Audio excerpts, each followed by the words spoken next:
अस्सलाम वालेकुम व्यूअर्स, मैं हूं तौकीर हुसैन।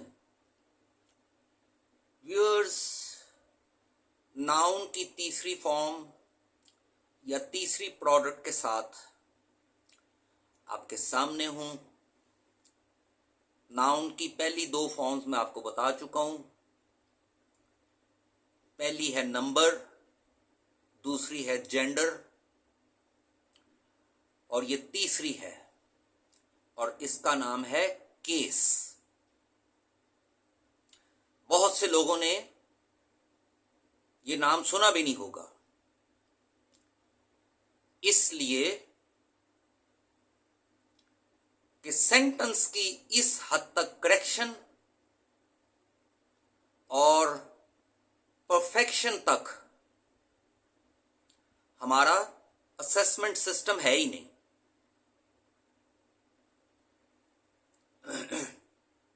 सबसे पहले मैं आपको केस की डेफिनेशन बताऊंगा कि केस होता क्या है।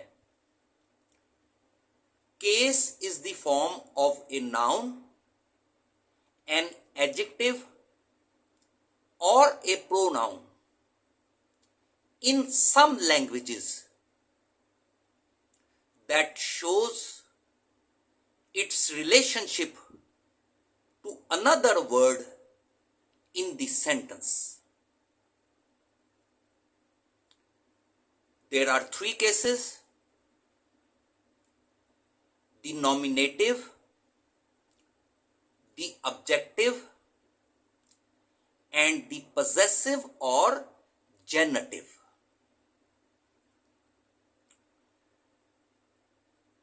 अब इसकी आप मिसाल पहले सुन लीजिए और फिर इकट्ठी मैं आपको उर्दू में इसकी एक्सप्लेनेशन दूंगा।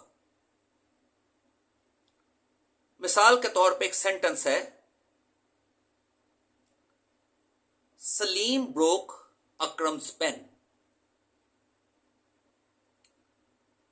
अब आप इसमें गौर कीजिए, 4 वर्ड्स का ये सेंटेंस है। Salim broke Akram's pen.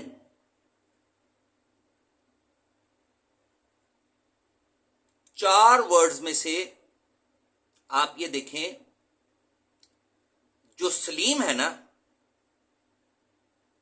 Being the subject is in the nominative case.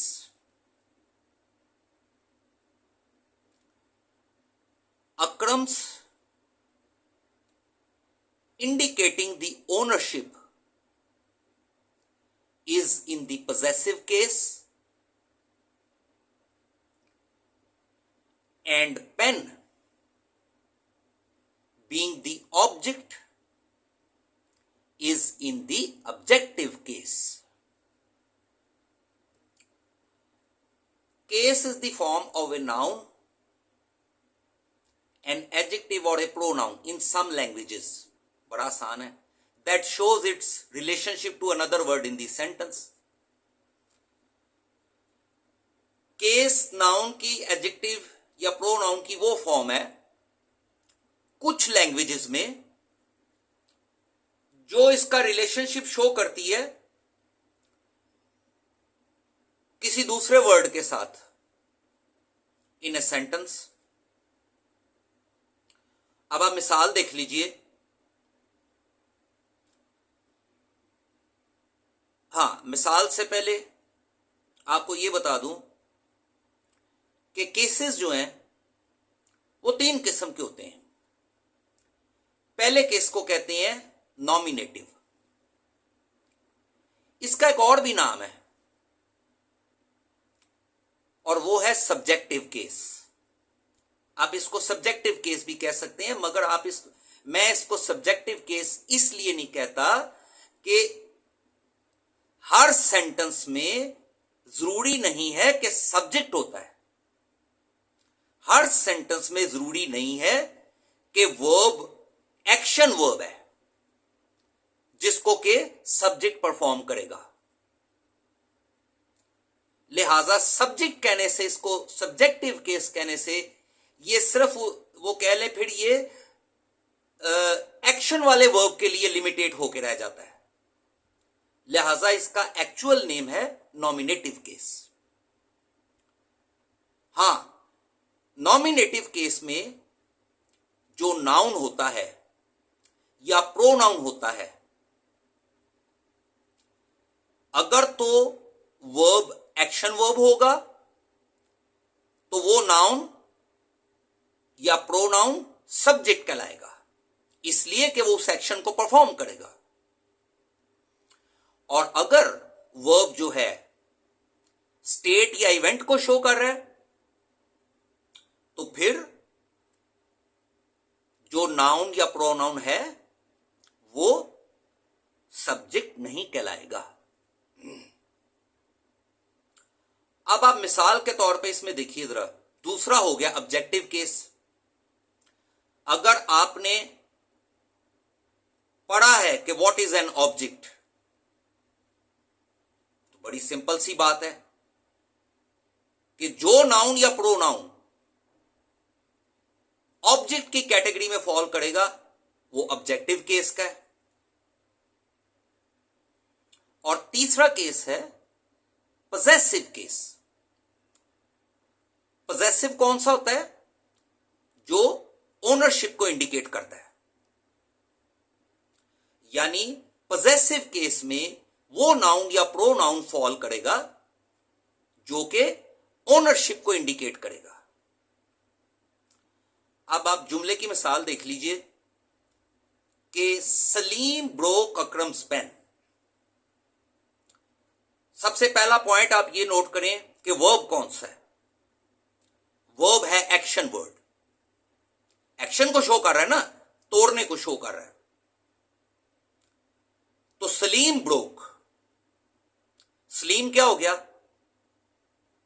Subject हो गया ना, क्योंकि तोड़ने का जो एक्शन है वो सलीम परफॉर्म कर रहा है, तो सलीम हो गया सब्जेक्ट। और जो सब्जेक्ट है जो एक्शन परफॉर्म कर रहा है वो हो गया नॉमिनेटिव केस का, तो सलीम हो गया नॉमिनेटिव केस के हिसाब से। अक्रम्स, अक्रम्स शो कर रहा है ओनरशिप, इंडिकेट कर रहा है ओनरशिप, किसी चीज की ओनरशिप कर रहा है ना। तो जो नाउन या प्रोनाउन ओनरशिप शो करेगा वो आ जाएगा पजेसिव केस में। और पेन, पेन क्या है? ऑब्जेक्ट है जिसके ऊपर एक्शन परफॉर्म हुआ है, तो पेन जो है वो ऑब्जेक्टिव केस में चला गया। अब यहां पे आप ये बात हमेशा के लिए अपने ज़हन में रखिएगा कि जहां तक नाउन का ताल्लुक है, नाउन तो आपको क्लियर कट बता देता है। देखिए, ये इस सेंटेंस में 3 नाउन्स हैं और एक वर्ब है, सलीम, अकरम और पेन। जहां तक तो नाउन्स का ताल्लुक है तो वो तो क्लियरली पता चल जाता है कि जी एक्शन कर कौन रहा है, ठीक है, एक्शन हो किस पे रहा है, और जिस चीज पे एक्शन हो रहा है वो किसकी पोजेशन है, किसकी मलकियत है। मगर प्रॉब्लम पेश आती है जब हम आते हैं प्रोनाउंस की तरफ। इसलिए कि इन 3 चीजों के हिसाब से नंबर, जेंडर और केस के हिसाब से बहुत से प्रोनाउंस हैं। और गलती कहां पे होती है कि ये नहीं पता चल पाता, इस पे कंसंट्रेट नहीं स्टूडेंट कर पाता कि कौन सा प्रोनाउन एक्शन परफॉर्म कर रहा है और खास तौर पे कौन सा प्रोनाउन ऑब्जेक्टिव केस का है। नॉमिनेटिव और पोजेसिव पॉसेसिव केस के प्रोनाउंस का तो फिर पता चल जाता है, मगर ऑब्जेक्टिव केस के जो प्रोनाउंस है ना, उनमें बहुत ही मोहतात रहना पड़ता है, क्योंकि उन्हीं में गलती होती है। तो लिहाजा प्रोनाउंस की तरफ जाने से पहले आपको केस, ये नाउन की इन 3 फॉर्म्स का पता होना चाहिए।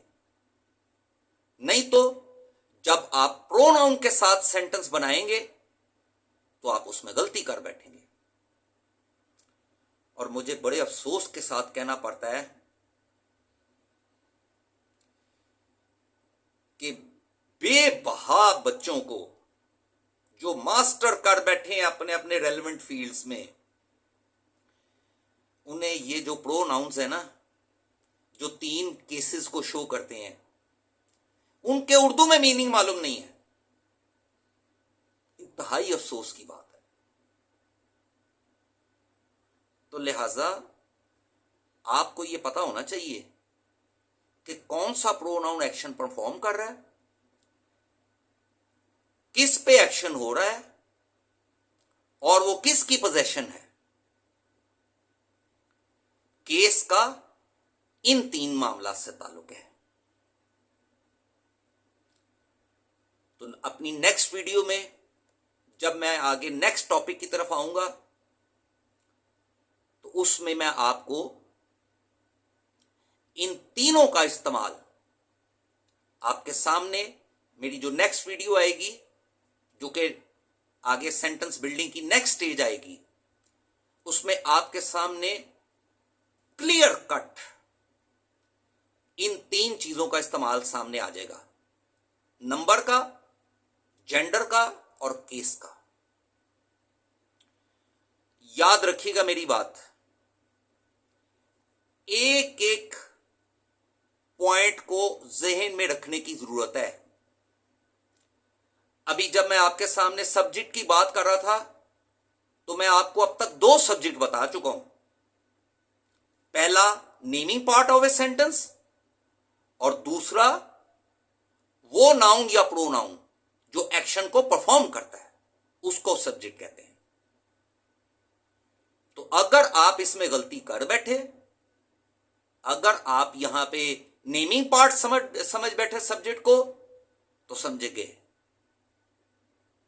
तो लिहाजा मैंने जितनी भी सेंटेंस बिल्डिंग, अभी बुनियादी बेसिक सेंटेंस बिल्डिंग से वीडियोस मैंने अभी जितनी भी अपलोड की हैं, वो सारी टू दी पॉइंट और रेलेवेंट हैं। इनमें से कोई प्रोडक्ट ड्रॉप नहीं की जा सकती, इसलिए कि तमाम प्रोडक्ट्स ने किसी ना किसी जगह पे आना है। अगर आपको यही नहीं पता कि वर्ब की डेफिनेशन क्या है, ठीक है, तो अगर आप वर्ब ही नहीं पहचानते तो आप तो वहीं पे गलती कर बैठेंगे। वर्ब अगर एक्शन ही नहीं शो कर रहा तो आप वहां पे जबरदस्ती तौर पे उसका एक्शन बना देंगे। लिहाजा एक एक प्रोडक्ट की डेफिनेशन आपके दिमाग में होगी तो आप करेक्ट सेंटेंस बना सकेंगे, नहीं तो इन तमाम प्रोडक्ट्स में से अगर आपने कोई प्रोडक्ट छोड़ी तो आप गलती कर बैठेंगे। अब आप काफी हद तक सेंटेंस बिल्डिंग के करीब आ रहे हैं। नेक्स्ट वीडियो बहुत इंपॉर्टेंट है, ठीक है, तो उससे पहले पहले आप अब तक का जितना काम है सारा वो तैयार कर लें। जो लैंग्वेज को तैयार करना चाहते हैं, जो करेक्ट इंग्लिश लिखना चाहते हैं, जो आइल्स में अपीयर होना चाहते हैं, या आइल्स के अलावा भी और किसी लेवल के इंग्लिश लैंग्वेज के टेस्ट में, जो कि पाकिस्तान में नहीं होता, यानी जिसको कि कोई फॉरेन कंट्री जो है, specially England, America, Canada, New Zealand या ऑस्ट्रेलिया जो है, वो कंडक्ट करते हैं। कुछ सवाल हो तो पूछिए। Thank you.